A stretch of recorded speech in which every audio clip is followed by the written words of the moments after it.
तम भ्रंशयामि संपद्भ्यो, उसकी संपत्ति धन जन जिन जिन पर अभिमान करने वाला होता है उसका नाश में कर देता हूं पूर्व जन्मों से ही। और वो अगले जन्म में योग भ्रष्ट होकर जब जन्म लेता है तो वो सब कुछ उसको आसक्ति रहती नहीं, पूर्व जन्म में ही सब उसको कष्ट देना प्रारंभ कर देते हैं।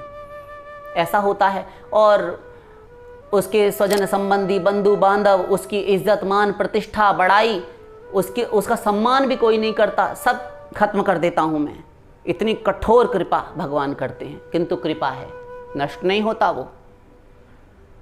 तम भ्रंशयामि संपद्भ्यो, उसकी संपत्ति विशेष रूप से नष्ट करता हूं। कोई प्रॉपर्टी, कोई पैसा रुपया उसके पास नहीं, उसके पास मैं हूं ना, काफी है। यस्य चेच्छामि अनुग्रहम, जिस पर मैं अनुग्रह करना चाहता हूं, अपनी पूरी कृपा स्वयं भगवान करना चाहते हैं। ये बहुत बड़ी बात है कि भगवान की दृष्टि में है वो, उसको कमजोर नहीं समझना चाहिए, दुर्बल नहीं समझना चाहिए। यस्याहम अनुग्रहणामि, और जिस पर मेरा प्रण है, जिस पर मैं अनुग्रह करता हूं, कृपा करता हूं, हरिष्ये तद्धनम शनैः, उसका धन तो मैं शीघ्र ही नाश कर देता हूं, छीन लेता हूं, हरण कर लेता हूं। हरिष्ये, छीन लेता हूं। क्या लोग हैं जो इस सिद्धांत को मानते हैं कि सारी संपत्ति, प्रॉपर्टी, रुपया पैसा, स्वजन संबंधी बंधु बांधव, जान पहचान वाले लोग नष्ट हो जाएं, रिश्ते नाते खत्म हो जाएं और ये भगवान की कृपा है। अजी हमने तो सुना था, हम तो ऐसा ही सोचते थे कि जिस पर भगवान कृपा करते हैं वो बिल गेट्स बन जाता है या फिर अनिल अंबानी, मुकेश अंबानी बन जाता है। पागल हो चुके हैं। विरला कोई एक होता है, कोई एक विरला जो ये सिद्धांत समझे रहता है कि मुझ पर प्रभु की पूर्ण कृपा है, भगवान उसको नष्ट कहाँ होने देते हैं। फिर आगे कहा, इतना कर देता हूं किंतु उसके बाद सारे संसार को उसके चरणों में डालना प्रारंभ करता हूं। अपनी सारी कृपा, जब वो सारे धन कमाने के मंसूबे और बनाता है, फिर नष्ट कर देता हूं, फिर करता है, फिर चौपट कर देता हूं। ये भगवान की कृपा है।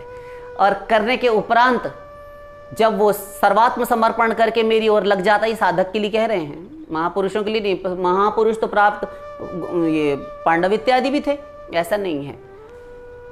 तो ये तत्वज्ञ कोई महापुरुष आपके गुरु हो, यदि उनसे आप समझिए, हम बस बता रहे हैं, ऐसे ही समझिए, हमें तो अकल नहीं, जो है बोल रहे हैं। तो जब सारे प्रयत्न करके देख लेता है कि अब तो बस नहीं होगा, हमने देख लिया, करी गोपाल ही की सब होई, जो करे सो हरि करे, सर्वात्म समर्पण कर देता है। भक्ति की पराकाष्ठा हमने प्रवचन में बताई थी आपको कि जब सर्वात्म समर्पण होता है तो उस समय पर मैं अपनी, जब वो समर्पण करता है तब मैं सारी की सारी अपनी कृपा शक्ति उस पर उड़ेल देता हूँ। अपनी कृपा शक्ति, कृपा की वृष्टि में उसको नहला देता हूँ वर्षा में, और वह मेरी कृपा वर्षा में नहाकर और बस चारों ओर से सुखी हो जाता है और सारा संसार उसके चरणों में जा जाकर पड़ने लगता है। वह महात्मा है, वह महात्मा है और कोई नहीं।